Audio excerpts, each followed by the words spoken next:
আসসালামু আলাইকুম। আজকে আমরা দেখার চেষ্টা করব সার্ভার কম্পিউটার এবং ক্লায়েন্ট কম্পিউটার। অর্থাৎ সার্ভার কম্পিউটার কি এবং ক্লায়েন্ট কম্পিউটার কি সেটা দেখার চেষ্টা করব। তো ফার্স্ট অফ অল আমরা ডেফিনেশনে যেতে পারি। সার্ভার হলো এমন একটি কম্পিউটার যা অন্য কম্পিউটারগুলোকে তথ্য সরবরাহ করে। অর্থাৎ যে কম্পিউটার বেসিক্যালি তথ্য নেয় না, বেসিক্যালি তথ্য কি করে অন্য কম্পিউটারগুলোকে তথ্য সরবরাহ করা হয় এমন কম্পিউটারকে বলা হয় server computer. As the example web server, mail server, file server ইত্যাদি। অর্থাৎ এগুলো হচ্ছে একটা সার্ভার কম্পিউটার। যেমন এইটার কাজ হচ্ছে, যেমন একটা মেইল সার্ভার এর কাজ হচ্ছে মেইলকে আদান প্রদান করা।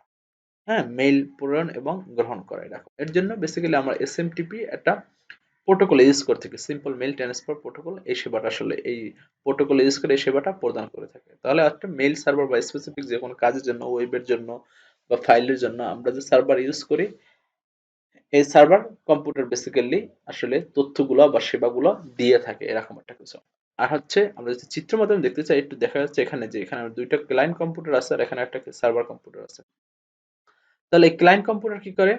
এই ইন্টারনেটের সাহায্যে এই সার্ভার কম্পিউটার থেকে তথ্য দিয়ে থাকে। আর সার্ভার কম্পিউটার কি করে? ইন্টারনেটের সাহায্যে এই ক্লায়েন্ট কম্পিউটারকে কি থাকে? তথ্য দিয়ে থাকে। এরকম একটা কিছু জাস্ট। তাহলে আমরা ক্লায়েন্ট কম্পিউটারকে যদি বলি, ক্লায়েন্ট কম্পিউটার হচ্ছে সার্ভার কম্পিউটার থেকে তথ্য তাহলে কি নিয়ে থাকে এরকম একটা কিছু। যে ক্লায়েন্ট কম্পিউটার হচ্ছে সার্ভার কম্পিউটার থেকে রিসোর্স ব্যবহার করে বা সেখানে সে রিকোয়েস্ট পাঠায়, সেই অনুসারে কি তথ্য পেয়ে থাকে। আমরা যদি একটা ওয়েব ব্রাউজারে আমরা যদি ওয়েব ব্রাউজারে গিয়ে দেখি, আসলে আমরা যদি লিখি যে সার্ভার কম্পিউটার এরকম একটা কিছু দেখার চেষ্টা করি, তাহলে আমাদের কিন্তু উইকিপিডিয়া আমাদের আসলে দেখাই দিচ্ছে যে আসলে সার্ভার কম্পিউটার কি।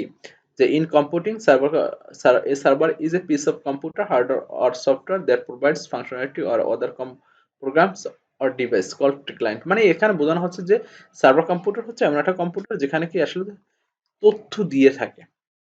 আর ক্লায়েন্ট কম্পিউটার হচ্ছে এমন একটা কম্পিউটার যে কি করে তথ্য নিয়ে থাকে। অর্থাৎ আমি যে আমার কম্পিউটার বর্তমান যেটা ইউজ করতেছি, এটা হচ্ছে একটা ক্লায়েন্ট কম্পিউটার। কারণ কি আমি এই কম্পিউটার মাধ্যমে আমি একটা ইনফরমেশন সার্চ করতেছি। সার্চ করার পর আমাকে কি করছে? এই ইনফরমেশন গুলো দিচ্ছে। আমার এই সার্চের করেসপন্ডেন্ট আমার যে ইনফরমেশন গুলো আমি পাইছি, এই ইনফরমেশনটা কোথা থেকে আসছে? সার্ভার কম্পিউটার থেকে আসছে। মানে আমি যদি হোয়াট ইজ সার্ভার কম্পিউটার এগুলো সার্চ করার পর, এই আমি যে ধরো মোবাইল দিয়ে সার্চ করতেছি বা ল্যাপটপ দিয়ে সার্চ করতেছি, তাহলে আমি এজ এ ক্লায়েন্ট আমি ইন্টারনেটের মাধ্যমে সার্চ করি। সার্চ করার পর সার্ভারে যদি ইনফরমেশনটা থাকে হোয়াট ইজ সার্ভার কম্পিউটার, তখন আমার এই সার্ভারকে দিয়ে থাকে, রেসপন্স করে থাকে।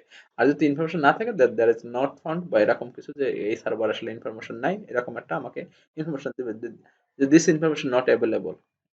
এরকমও আসতে পারে। যেমন হোয়াট ইজ সার্ভার কম্পিউটার, এর যদি এই ডেফিনেশন যদি আমাদের ইন্টারনেট না থাকে, তাহলে আমাকে সার্ভার কি দেবে? স্যার বলবে যে এই ইনফরমেশন আসলে নাই, আপনি যেটা সার্চ করছেন এটা কি এখানে অ্যাভেলেবল না। আসলে এটাই ছিল আসলে সার্ভার কম্পিউটার এবং ক্লায়েন্ট কম্পিউটারের ভিতর বেসিক কথাবার্তা। তাহলে ইন সামারি আমরা বলতে পারি সার্ভার কম্পিউটার হচ্ছে তথ্য দিয়ে থাকে কাকে? Client computer. ক্লায়েন্ট কম্পিউটার কি থাকে? তথ্য নিয়ে থাকে।